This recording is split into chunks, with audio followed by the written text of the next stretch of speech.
Исәмісіз ТНВ эфирін одымнар дәвам ите, студия Сәрия Хабибулина біздің бүгінгі тапшыруда. Иқтисадқа яңаша караш. Үз очкычларыбызны күккә күтәрергә, станок ясар өчен станок җыярга нәрсә комачаулый? Металл эшкәртә торган станокларны ясау ул илнең суверенитетын ныгыта. Халык санын алу вакытында татарлар арткан шәһәр. Мөгъҗиза кайда һәм ничек булган? Утюг кына сөйләмәде моны, ничек эшләргә икәнен. Ирләрне саклар чор җитә. Нигә дөнья хатын-кызлар ягына ауша? Хатын-кызлар белән чагыштырган вакытта ир-атлар үз сәламәтлекләре турында алар әсрәк кайгырталар. Ак Барс сыналган сезон, сыный торган плей-офф. Көнчыгыш конференциясенең даими чемпионаты беренче урында тәмамлануы бердә ул көтелмәгән хәл түгел. Ул шулай булырга тиеш иде. Бу атнада Татарстанның сәнәгать министры кызыклы тәкъдим ясады. Рөстәм Миңнеханов җитәкчелегендә узган коллегиядә Олег Коробченко хәзер курьер, таксист, пицца таратучы булып эшләүчеләрне завод-фабрикаларга эшкә кайтарырга кирәк диде. Бу сүз шул кадәр көтелмәгән я кискен яңгырады булса кирәк, ул атнаның канатлы гыйбарәсе булырга дәгъва кылалар иде.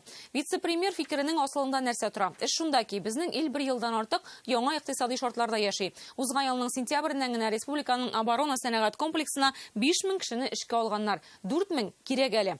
Кадрлар мәсьәләсе күпчелек тармак өчен актуаль булып кала бирә. КАМАЗ җитәкчелеге февральдә генә 20000 эшче кул кирәклеген әйткән иде.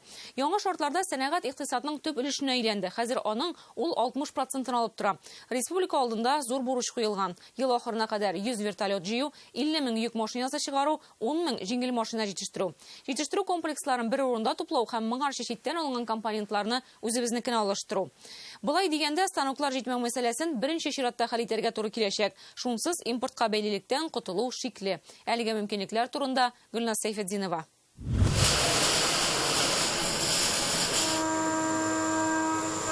Ике мең 15-тән бирле без Россиядә җитештерелгән товарлар белән эшләргә күбрәк тырыштык инде. Шуңа күрә безнең предприятиенең исеме дә Ватан дип атала. Бу Ватан дип аталган завод. Монда станокларны үзләре проектлыйлар һәм җыялар. Илнең төрле предприятиеләренә 300 дәнәдә затканнар. Бу станок җыелган безнең предприятиедә. Бу куллана баланслау өчен карданный балларны.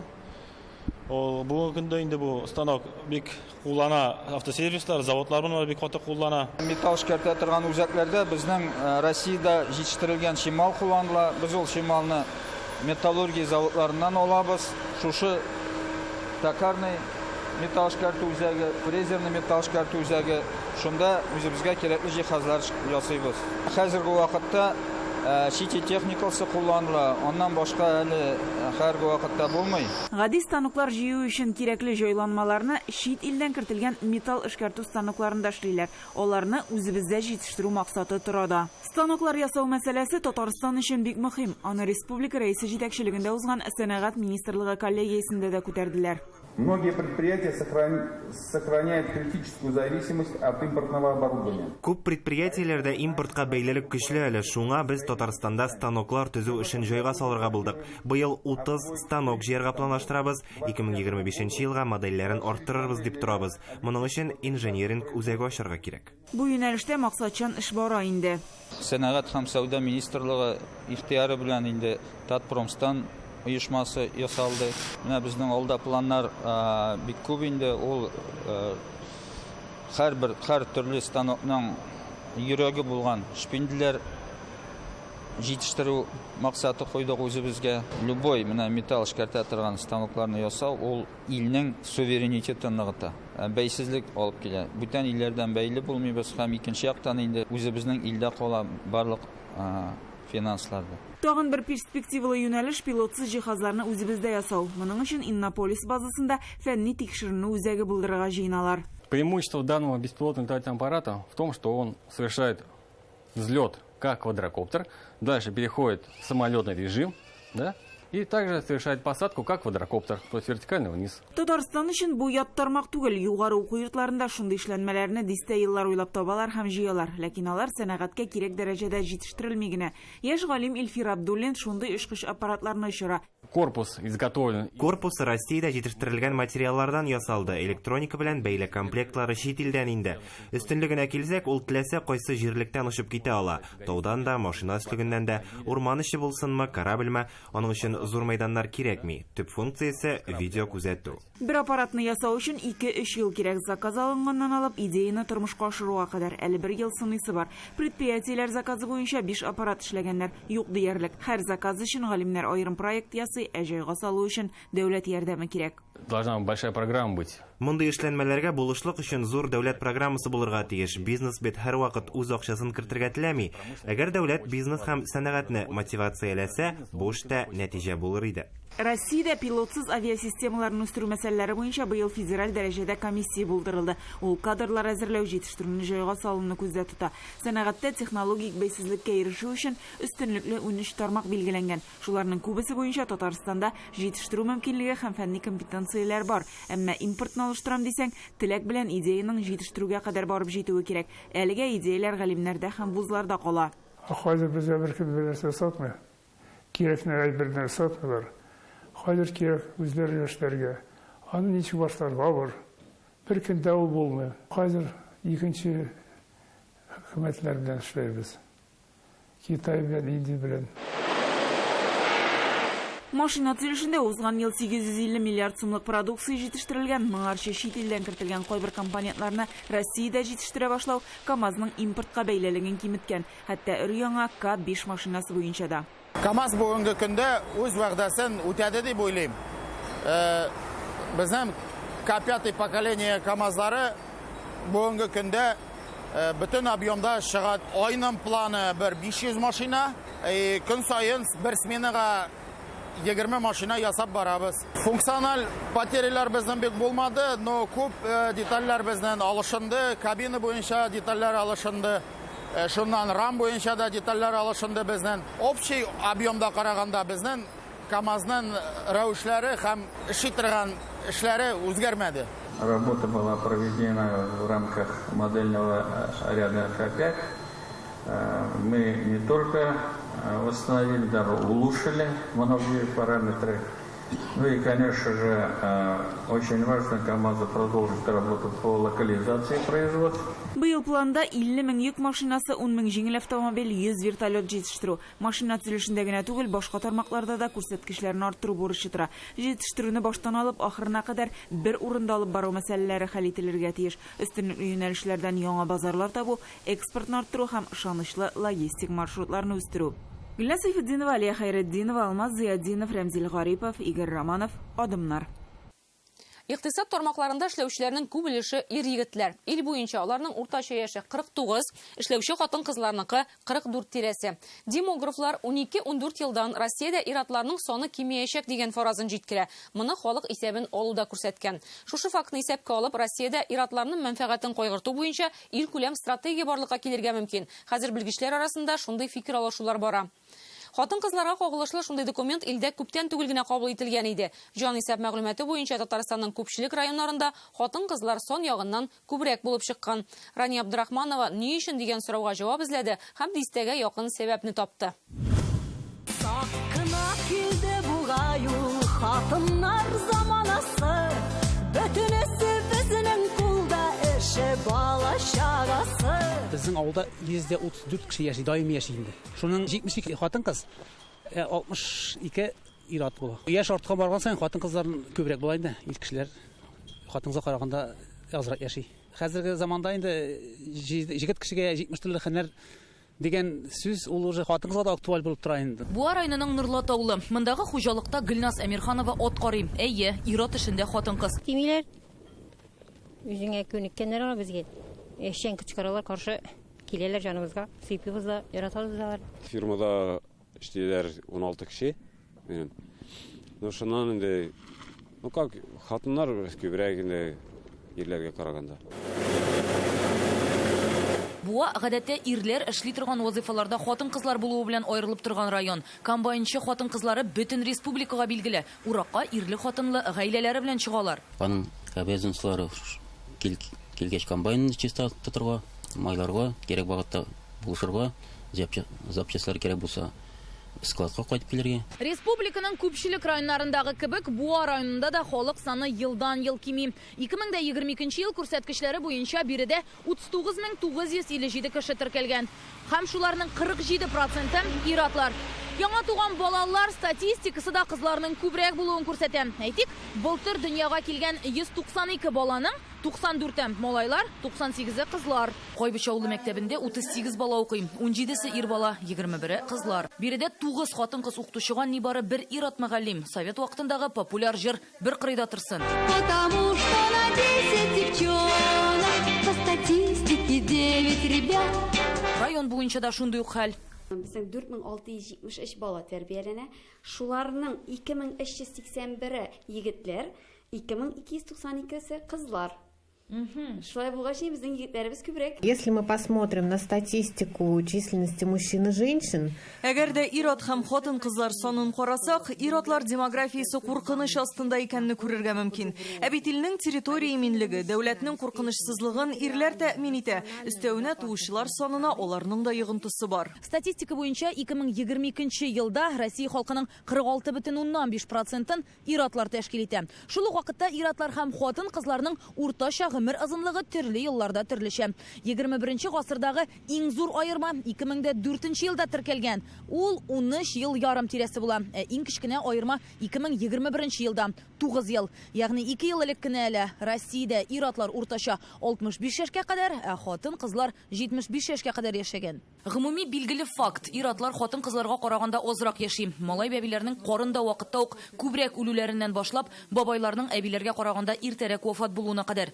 Мәктәп яшендә егетләр күбрәк, ә менә 25-29 яшьтә үзгәреш башлана. молодые парни в 4 раза чаще, чем девушки, умирают. 25-тән алып 29 яшькә кадәр егетләрнең гомере кызларга караганда 4 тапкырга күбрәк өзелә, ә бу егетләрнең иң көчле дип әйтерлек чоры. Тышкы сәбәпләр бар. Бу юл транспорт һәлакәтләрендә эштә үлүчеләр. Монда да көчле затлар хатын-кызларга караганда 4 тапкырга күбрәк үлә. Авыруларда йогынты ясый. Ирләрнең 30 яшьтән соң үлү очраклары нигездә шуларга бәйле. Үз сәламәтлекләре турында алар әзрәк кайгырталар. Бүгенге көндә ир-атларның гомер озынлыгы да 10-15 елга хатын-кызлар белән чагыштырган вакытта әзрәк. Ир-атлар килеп терәлгәч кенә мөрәҗәгать итә ди табиблар. Онкология очрагында бу бик куркыныч. Иң югары үлем сәбәбе булып тора торган ширләрнең барсы ул үпкә рагы. Бу үпкә рагының күп вакытта сәбәбе булып инде ул тәмәке тарту тора. Тәмәке тарту тора. Моннан сәбәптән килеп чыга безнең результаты да, чөнки ирләр безнең күбрәк тәмәке тартучылар һәм ирләр арасында үпкә рагы күпкә ешрак очрый хатын-кызларга караганда. Мужчина, у них есть чувство страха. Ирләр үзләренең авыру икәнен белергә курка, шуңа ахырга кадәр көтә. Кызганыч, бу хәл үлемгә китерә дә. Бездә бит Идел буенча иң яхшы онкология тармагы эшли. Иртә мөрәҗәгать иткән очракта барлык проблемаларны да хәл итә алырлык. Үзеңне кайгыртырга гына кирәк. Ир-атларның бит рәвешләре дә битендә үзегез беләсез, агрессив средада, урамда, нидә бик авыр хезмәт күрәләр алар.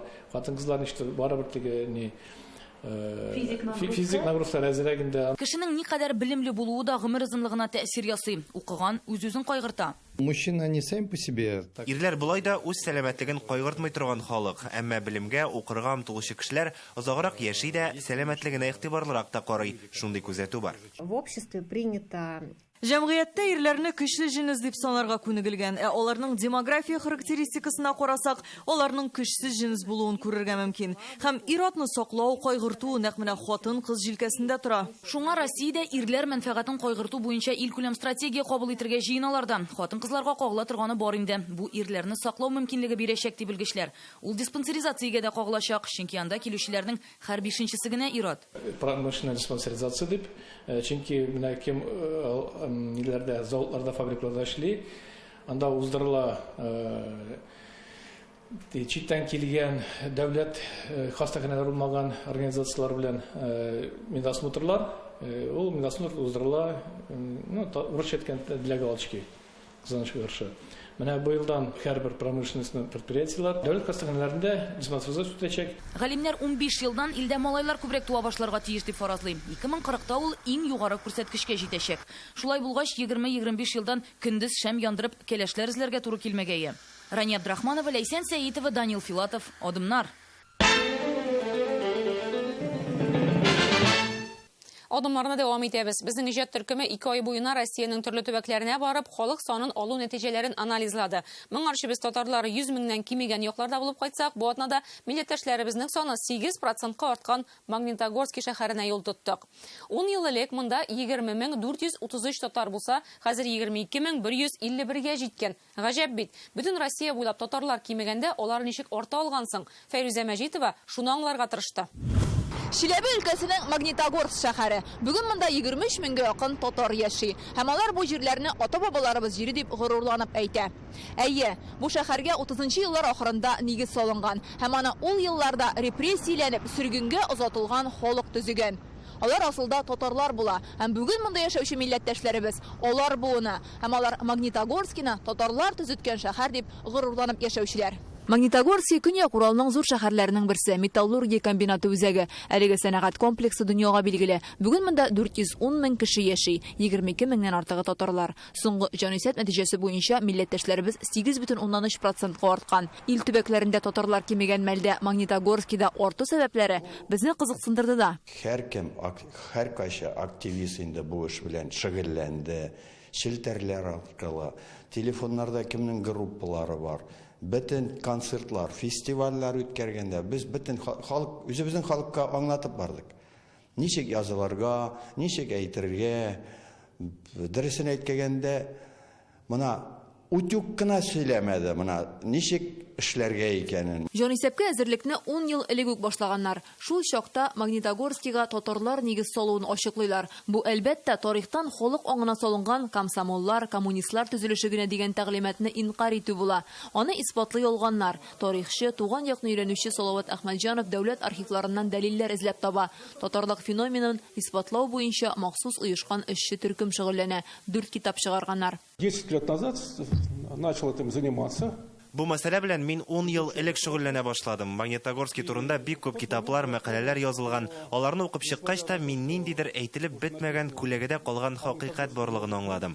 Күбрәк укыган саен моның шулай булуына төшендем. Татарлар монда Татарстанның төрле районнарыннан күченергә мәҗбүр булган. Бүген кемне генә алма, һәр кайсының тамырлары безнең якларга барып тоташа. Монда 1966 елдан беренче төзүчеләргә палатка дигән композиция тора. Шәһәр җитәкчелеге сон ягыннан 2нче урында торган татарларга үз мәдәниятен, гореф-гадәтләрен сакларга мөмкинлек тудыра.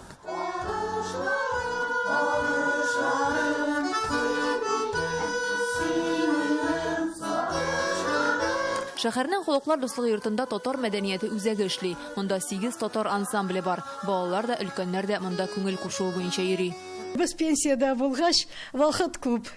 Инде хәзер күңелгә яккан бөтен эшләр эшли алабыз инде хәзер. Мин, мәсәлән, үзем эштән татар кызы, татар хатыны булгач, мин шуны саклап яшәргә тырышам, кызларыма, балаларыма да өйрәттем. Татарская культура я уже 17 лет. Мин 28 ел элек татар мәдәнияте үзәгенә күңел кушуы буенча килдем. Минем әтиәнием татар җырларын ярата, әби бабаларым ярата иде. Безнең нәсел Казан артыннан репрессияләнеп монда сөрелгәннәр. Без гомер буе монда татарлыгыбызны тоеп, белеп, үз мәдәниятебезне сакларга тиешбез дип яшәдек. Что мы татары, что мы не просто среди всех. То есть мы должны поддерживать свою культуру, свою нацию, свой народ.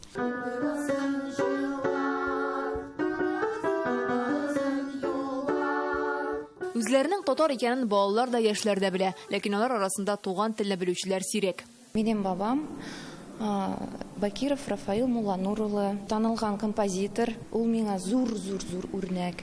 Аның җыры җырлыйм хәзер инде. Если мы вместе, мы мощь. У нас очень талантливая молодежь. Их не так много, но каждый талантлив по-разному. Атна сайын ниндидер мәдәни чара үткәрәбез. Без менә аермыйбыз. Автономия эшли безнең. Халыклар дуслыгы йорт эшли, мәчет эшли, китапханә эшли.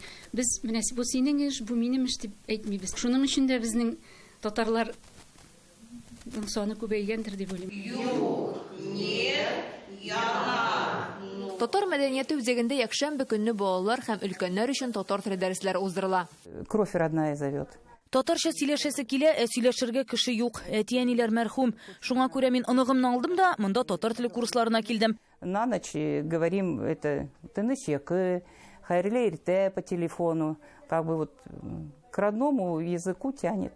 Магнитогорскидагы татарлар туган тел мәктәпләрдә укытыла башласын дип тырышып йөри. Мәктәп җитәкчелеге белән сөйләшүләр алып барганнар. Каждый мәктәптә бер татар классы ясыйбыз. Анда нәрсә кирәген укытучыга? Телевизор, компьютер, бөтенесен күләбез, бирәбез. Ремонтлап дигән идек. Безне яракка җибәрмәделәр. Кайбер мәктәпләрдә прямо директорлары бик каты каршы төштеләр. Бүген татарлар күпләп яшәгән Новостройка бистәсендә бер мәктәптә татар теле түгәрәге эшли. Атнага бер тапкыр 15 бала дәрестән соң татар теле өйрәнергә кала. Я рассказываю на татарском языке стихи. Занимаюсь татарским я 4 года, с 1 класса. Бу дәрестә сез гел татарча гына сөйләшәсез? Юк. Гел татарча гына булмый. Балаларның татар телен шундый уровеньда белмиләр әле. Шуңа күрә без моны руса, татарча шулай. Мин үзем татар телен с детства владею в совершенстве. Получается, мин до 6 яшькә урысса бер сүз дә белмәдем. Только татарса. И Минем родители обучали только меня татарскому языку, поэтому мин в совершенстве беләм быт, традиции, обычаи татарской национальности. Безнең мәктәптә очень күп укытучылар тоже татарской национальности. Мәктәп укучыларының 22% татарлар. Моңарчы татар теле укытылмауның сәбәбе укытучы булмауда дип аңлаталар. Гәрчә коллективта татар мөгаллимнәре күп. Киләсе уку елында 1-нче сыйныфтан башлап бер класста татар телен укыта башларга җыйналар. Мы созрели к тому, что мы будем предлагать родителям. Бүген без әтиәниләргә мәктәптә балаларга татар теле дәресләрен укытуны тәкъдим итәргә әзербез. Ул уку программасы нигезендә туган тел курсы булып укытыла башлаячак. Кирәк ничек тырышырга телне тормышыбызга кертергә. Менә кирәк. Менә мәктәптә сөйләшеннәр, кибетләрдә сөйләшеннәр, трамвайларда сөйләшеннәр, театрларга барып тыңласалар, китап укысалар. Магнитогорский татарларның үз менталитеты, горур, үҗәт, көчле, бәйсез. Алар арасында бер дәрес татарча укымыйчы да, татарча шигырьләр, повестьлар язучылар бар. Габдерхай Кабый Әхмәт шундыйлардан. Татарча бер дә укый алмадым бит инде.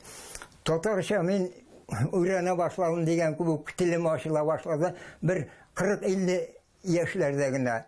40-50 яшьләрдә мин яза башладым бит инде шигырьләр. Магнитогорскийның актив татарлары төбәктә милли рух яшәсен өчен тырышучылар. Айга бер татар рухы газетасы чыга. Безнең каналның корпункты эшли. Шәһәр китапханәсендә татар бүлеге бар. Казан белән ике арада самолет оча. Бу һава юлы тарихи ватанның якынлыгын тою өчен кирәк диләр. Бүген күбесенең балалары Казанда яши. Димәк, бер гасыр чамасы элек күченеп киткән буынның дәвамчылары ватаннарына кайта. Магнитогорскийда калучылар милли рухны саклап яшәргә омтыла. Фәрүзә Мәҗитова, Ленар Хуҗа Әхмәтов, Магнитогорск, Адымнар. Шын ирләр спорты хоккей. Бу атнада плей-офф уеннары башланып китте. Быел хоккей белән артык кызыксынмаган кешедә дә кызыксыну уятырлык булды. Эш шунда ки, Акбарс бу сезонда ниләр генә күрмәде. Тамашачыны һәм җанатарларны команда бер утка, бер суга салды. Сезон башындагы җиңелүләрдән соң Акбарсның плей-оффка эләгүе дә шикле иде әле. Әмма могҗиза була ул. Ул могҗизаны Акбарска да, җанатарларга да Зинатулла Билалетдинов бүләк итте. Плей-офф старты һәм якты өметләр турында Инзилә Хөсәенова. 9000 кеше сыйдырышлы Татнефть-арена гөр килеп тора. Трибуналар шыгрым тулы, бузда исә кискен ярыш бара. Уенчылар һәм тренерлар гына түгел, җанатарлар да дулкынлана. Инде 2018 елдан бирле плей-оффта җиңелү арты җиңелүгә дучар булган Акбарсның җиңүен барысы да көтә. Бу атнада Акбарс плей-оффның 2 уенын уздырды инде. Әлегә Нефтехимик белән исәп тигез, ләкин матчлар чын плей-оффтагыча. Кызу һәм алдан фаразлап булмый торган. Тәүге уенда беренче алканы 14 секундта ук кертсәләр, кичә хоккейчылар уенның яртысын диярлек сугышып уздырды. Гомумән, бу сезон Акбарс өчен шаккаткыч иде. Рөстәм Миңнеханов командага атна башында хәер-фатиха биргәндә, җиңсәгез дә, җиңелсәгез дә, без сезнең белән дип канатландырды. Мы гордимся нашей командой. Я всегда говорил, впереди вы наши. Иногда неудачи, вы все равно наши. Как бы не было, мы вместе с вами. Команданың плей-оффка эләгүе кеше шанмаслык хәлидә. Сезон башыннан ук уен сайын оттырдылар. Нәтиҗәдә яңа ел алдыннан баш тренерны алыштырырга туры килде. Зинатулла Билалетдинов командадагы мөхитне үзгәртеп, егетләрнең рухын күтәреп, барсларны Көнчыгыш конференциясендә 7нче урыннан 1нче баскычка чыгарды. Они опытные игроки. Безнең хоккейчылар барысы да тәҗрибәле. Бозда тизлек һәм җитезлек кенә түгел, уен тактикасын аңлап эш итү дә мөһим. Шуңа күрә егетләр белән хәзер күбрәк аралашабыз, киңәшләшеп эшлибез. От этого не застрахованы, они будут играть больше, чем кто-либо. Команда сказала. Команда үзенең бердәм һәм көчле булуын күрсәтте. Тренерлар составында үз эшенең осталары. Сакчылар да үз урынында, һөҗүмчеләр дә һәрчак алга омтыла. Без хәзер бердәм булып тупланган коллективны күрәбез. Егетләр үзләре дә командадагы мөхитнең үзгәрүе, мөнәсәбәтләрнең яңа чакырылуын әйтә. Кайвакыт тренерның күз карашы да җитә диләр. Он привнес много всего. Тренер командага күп яңалыклар алып килде. Biz дисциплинаның нәрсә икәнен аңладык. Шуңа күрә хәзер уен барышында кагыйдә бузуларда сирәгәйде. Үзебезне кулга алдык. Его работа, она пошла в огромный плюс. Мы все благодарны за то, что он делает для нас. 2022-дәге Ак Барсның 23-тәге булмавын көндәш командаларның җитәкчелеге дә таный. Бу хакта федераль спорт басмалары да язып чыкты. Этик Спорт Экспресс Билалетдинов килгәч, команданың мөхите үзгәрде, коллектив берләште дип бәяләде. Чемпионат-ру корреспонденты яңа тренерның оештыру осталыгын һәм капканы саклауга игътибарны арттыруын күреп алган. Спорт 24 каналы фикеренчә, дуамал холыклы Олег Знароктан соң Билалетдинов командада тынычлык урнаштырган. Состав туплау бер нәрсә, команда туплау икенче нәрсә. 2 ай дәвамында без команданы бик күрә алмадык. Знарокның китүе шуңа бәйле рәвештә. Знарок начар тренер түгел, әмма һәр тренер һәр кайда уңышка ирешәден дигән ышаныч та юк бит инде. Аллага шөкер, кул астында Зинатулла Билалетдинов булды. Һәм команданы менә бу кризистан тартып чыгара алды. Ошибки, которые были в регулярном чемпионате, они могут дорого стоить. Даими чемпионатта җибәргән хаталарыбыз өчен кыйммәт түләргә туры киләчәк, ләкин мондый тренер белән бирешергә уйламыйбыз. Хәзер көч туплап, бердәм булып, ул кушканнарны түгел үтәп, уйныйсы гына калды. Турнирның иң яхшы 3 һөҗүмчесе исемлегенә быел керә алган Радулов хәзер команда капитаны. Җанатарлар бу сезонда голларга сусаган иде. 18 елда сам как раз кубок алдык монда. Шундый прям вообще сам хәзергә кадәр белә күз алдымда. Вот уйлыйм, что Алла бирсә, Алла Тәгалә бирер безгә 4нче. Татарстан өчен Ак Барс гади команда гына түгел. Шуңа сезон башындагы җиңелүләр ачысы әле дә йөрәкләрендә. Ак Барсның уенчыларына подход таба алмады Олег Знарок. Шуңа күрә әйтәсем килә, Зинатулла безнең уже үзебезнең кеше, ул һәрбер кешегә подход таба белә, команданы җайлап, әкренләп алып бара. Зинатулла хәдәр все-таки результатка карата уйный, чтобы уенчылар иң беренче рәттә шайбаны тотсыннар һәм ворота саклаулар бар. Ак Барс 3 мәртәбә Гагарин кубогын откан бердән-бер команда, ләкин һәр плей-оффта исәп яңадан башлана. Инзилә Хөсәйнова, Данил Филатов, Адымнар. Безнең бүгенгә тапшыруыбыз тәмам. Бер атнадан шимбә кичендә очрашырбыз. Исән-сау булыгыз.